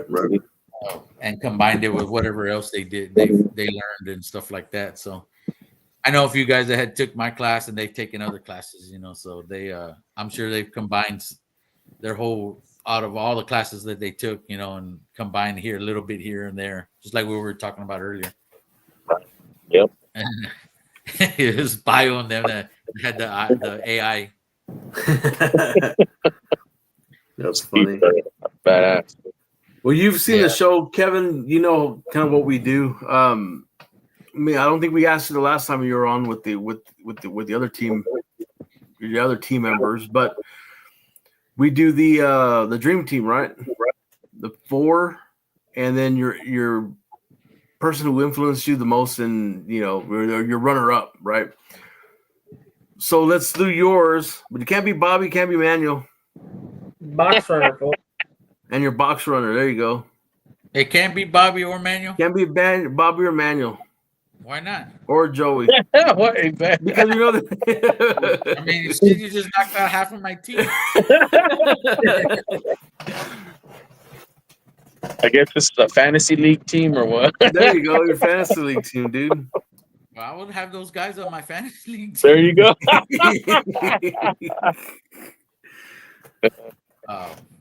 If I can't take Bobby or Manuel on a dream team, man, I'm taking CB. You didn't say him. There you go. I saw you thought about it right now. You're like, shit, I should have said CB too. So if I can't take Bobby or Manuel, I'm taking CB.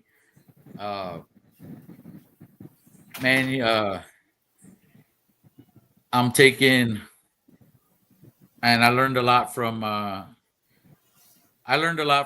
LC when I took his class. Man, I took his class back in January of 2023, and we learned a few things. And man, it just kind of opened my eyes to a whole like different world of cooking, you know. And basically, it's just barbecue. Like, hey, man, if you're gonna run with it. Don't think about it. Just don't be there thinking, oh, is this gonna work or is that gonna work? Just go with it. Mm-hmm. And, damn, bro, I think I was in the same class with you. Huh? I think I was in the same class with you. You probably were. I think, hey, when you were talking about it the other day, I was like, January 23. I think we were in the same class. Like, I don't remember seeing him in there. They're crazy, bro. We took a group picture. I should have. Yeah, I know. We did take a group picture. We did take a group picture. So yeah, I was in that class. I was in that class, and then I went in GC the following weekend at the Seguin Worlds. Awesome. And but yeah, man, I learned a lot from Phil from taking his class and stuff like that. And Uncle Bill, man, he's probably one of the guys that, man, if you ever need anything or advice or whatever during cooking, and man, you just give him a call. If he can help you, he will, man. He's one of the coolest dudes to know in barbecue. He does a lot for barbecue. He's on everybody's dream team and Mount Rushmore and everything like that, man. He's for building his brand and stuff like that, man. He's a bad dude. Really cool dude. And he's helped me a lot.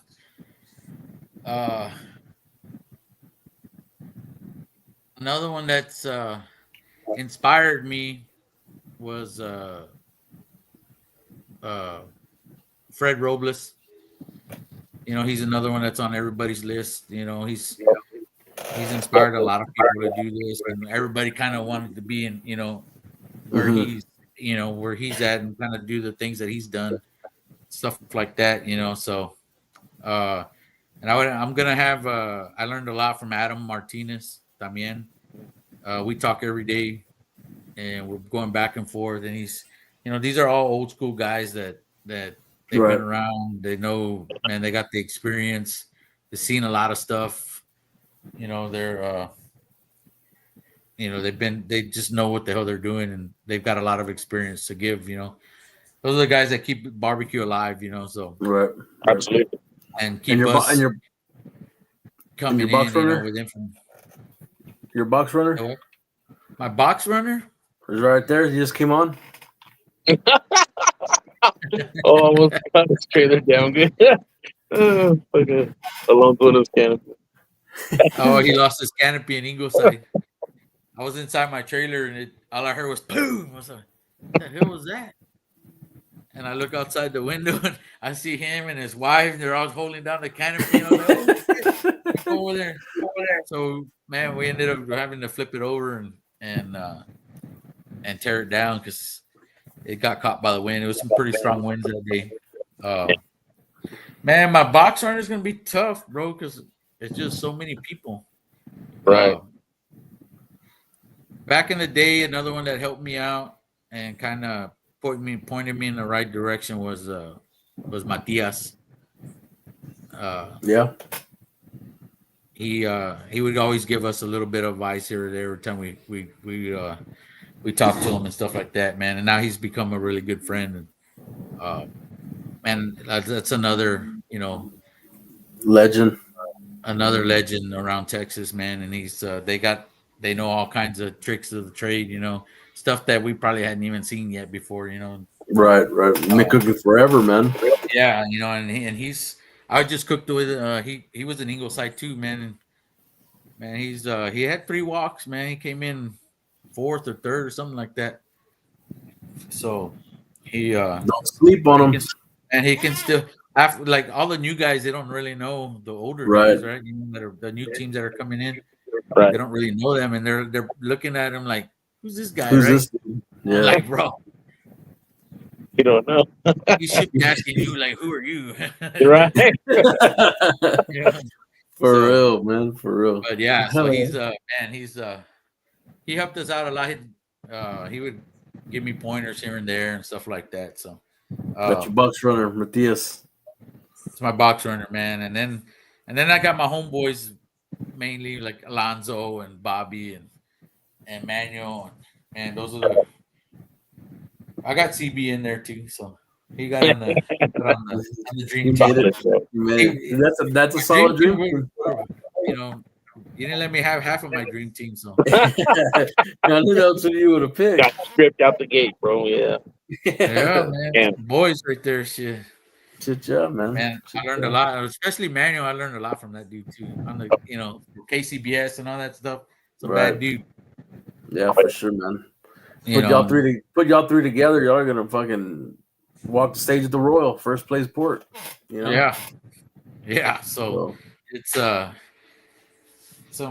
Manuel's been around that stuff for a long time too. So, and it's funny because he's younger than me. Yeah, he's like 30 something. I was like, yeah. What the hell? Don't tell me he's 30 something. But he got in the game a lot longer than a long time ago. Got all that wisdom, bro. I did. So is he really 30 something? Yeah, he's like 36. He's younger, bro. Yeah. Holy shit! Make me feel old, yeah, he's dude. young, bro. Damn. Yeah, that's crazy. I didn't know that. Freaking Manuel. Yeah, he's young. Yeah. He's like Manuel's like an old soul kind of guy. Soul. Man. Yes, sir. Yeah. He's real cool dude and real got a lot of respect for a lot of different things. Like his respect level is different, like he he's one of those guys that if you introduce him to your wife, he's gonna take his hat off and say hi.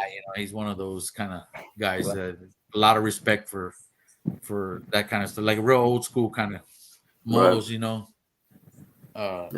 But man, I wouldn't. He's one of my good friends, and I wanted him on my dream team. You didn't let me have him. You shut that shit down. I know, right away too. Didn't even let me say nothing. Right away, you can't have Manuel and Bobby. I'm like, well, what the hell? But I got CB in there. So hell yeah. What about merch? What about merch, dude? Merch, man, we're working on merch. So we do have t-shirts. I didn't get like the big sizes, so I'm gonna have to get some of those. Barbecue sauce, barbecue small. 2XL sold out real quick, so we had to re-up on those. But like I had a few guys ask me for bigger than that, so I was like, well, shoot, I didn't think that far ahead. Right. The 3X with the stretch marks already built in. I'm like, shit, where is that on the site, bro? I don't see them. So we're working on that. On there, bro. What the hell? So once we get all the stuff for the pro team, all the rest of the stuff will go on the website. So koozies, warhead flags, stuff like that, caps, beanies. Actually, we're gonna go get some hoodies. I think this week. So we'll have those. What's the website? It's mypizzaburningBarbecue.com. .com. So if you need anything, so like all our stuff is in the barbecue store. Right. the South Texas Barbecue Emporium, Rockin' A Grilling Supplies, and we have Hot and West's in South Texas, Outdoor Kitchens, and we're trying to get the barbecue outfitters here in San Antonio. I just got to get over there. So, and then there's a couple other stores that I think we're trying to set up with. I'm trying to get into South Texas Extreme, and then we're gonna have, like I said, the Ace Hardware. Nice. So now on Ace Hardware is a little different because I didn't know they were individual stores. You know. Oh, okay. I thought they were all owned by the same people, but they're all individually owned. So, what about Lone Star? What did you say, Lone Star? I was in Lone Star, but Lone Star shut down. Did they really? Yeah. Damn, I didn't know that. Yeah, Lone Star shut down. So really, in our area, there's no stores. The closest store is South Texas Barbecue Emporium. Wow, I didn't know that. I didn't know Lone Star shut down. Yep. Yeah, so that's the closest store to us for any of those products. Barbecue Outfitters, they're starting to build up their shelf with a bunch of stuff. They got some of the main stuff like Cosmos and stuff like that. You know, some of the bigger names. But so they're starting to build up their wall. So they'll have some up pretty soon. So once they get all their wall filled out, so we'll have a store out here in San Antonio finally. Oh yeah. But like I said, it's all on our website and at the barbecue store and all the other stores, South Texas Barbecue Emporium. But then our merch will be on our website too. So shit, yeah, man. Well, I can't wait to see what you got coming up, man. We'll see you do good. We'll see you do good, man. We're gonna try. So right on, brother. See how far it takes us. I got faith you guys are gonna kill it, man. You got a lot of people have a lot of respect for you. Put out a good product, man. I think you guys will be just fine. Yeah, we're trying not to put no junk out there, you know. Right. I'm not trying to just fill bottles up. Right. If I'm trying to make sure I want it to work in the competition world, and if it works there, then it'll work in the backyard. So absolutely, bro. No, it's a good product. It's a damn good product. Try to put out a Power Stroke and not a Cummins, right? Yeah. This dude, he gets started for put Duramax.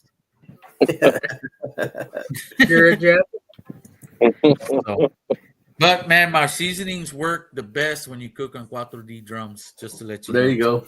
There you go. Awesome. It's like vacuum sealing phosphates. My seasonings work really well with 4D drums. So there you go. I'm happy with it, baby. Yeah. Bobby hates when I say I'm gonna try that this weekend. Bobby hates when I say it, but if you ain't cooking on 4D drums, you're cooking on junk. So that's right. He said, Bobby, stop saying that, bro. Bobby's too nice, dude. It's too nice. Like, bro, it's my opinion. Yeah, it's your opinion. It's my opinion. I can say how I want it, but he thinks it's gonna come back on him. I tell him, nah, bro, don't worry about that. I'm there. You'll be all right. It's all me. Bobby's killing it. Bobby's killing it, man. He's fucking killing it. Yeah. So he's got a really good drum, man. It's it runs itself basically, you know. Even if you bump the flaps or whatever, it ain't gonna get away from you. No. It'll creep up, you know, and you'll be able to control it. You know, the best thing. So real controllable.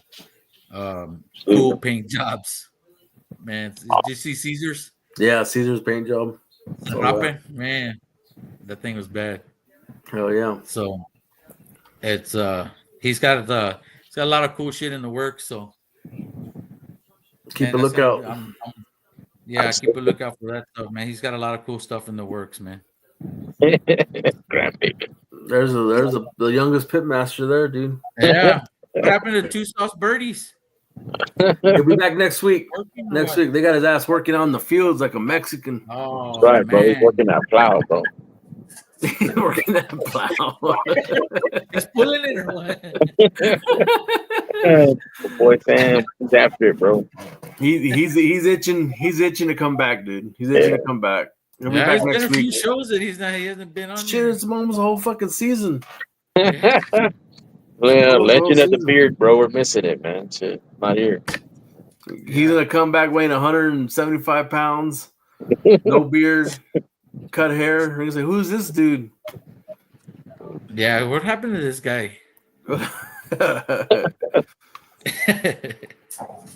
Well, cool, Kevin. Well, we're pushing 2 hours, man. So I'll let you get back to it.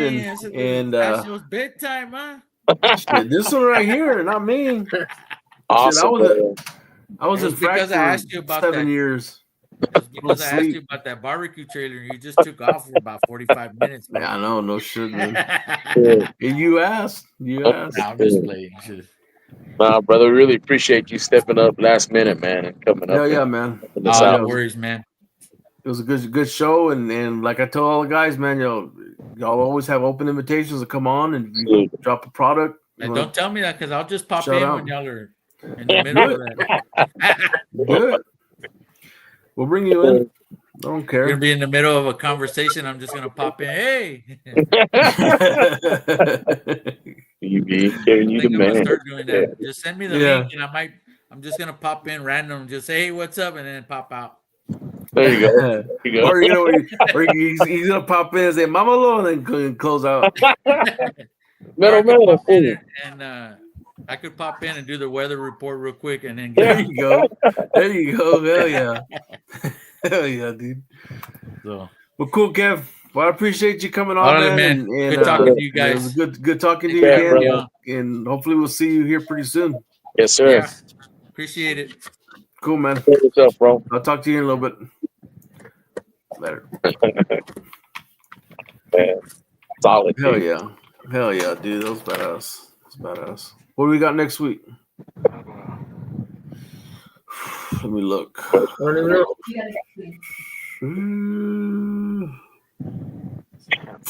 me see. Are you looking right now? Cat, man, my cat's all crying. Oh, so next week we got Low and Slow. Oh shit! That's gonna be a good one. It's just gonna get weird, bro. Yeah, it's gonna be crazy, man. We'll just leave it at that. It's gonna be a good one, man. Oh yeah, I look forward to it, man. For sure. Well, cool. I'll let y'all get back to it. Kyle, I know you got your hands full there, and this one over here needs to go to bed. Yeah, I gotta eat dinner still. So thanks for y'all coming on and everybody who's watching. You know, it was a good show, and thank you guys. And we'll do it again next week. Hey, one more thing, man. Y'all get a chance, go out there and check out my boy AJ George's cook-off this weekend, man. Oh yeah, it's coming up. Right, what we're supposed to talk about. Yeah, send him good thoughts and prayers for his family to get healthy and stuff. So, if you get a chance, go out there and check him out. Yes, sir. Yeah, the Pecan Festival, Admore. Yep. Admore, is that how you say it? Admore. I don't know, man. Them Okies say weird shit, bro. Yeah, that's what I'm saying. But $10,000 payout, I see. So cool, man. Awesome time. All right, well, let's close this one out, and we'll talk y'all again next week. Bet, man. Peace. Later, boys. This is Parrish Randall, and this concludes this episode of Beyond the Smoke. Thanks for stopping by, friend. We hope to see you again real soon. Until next time, happy trails. Until we talk meat again.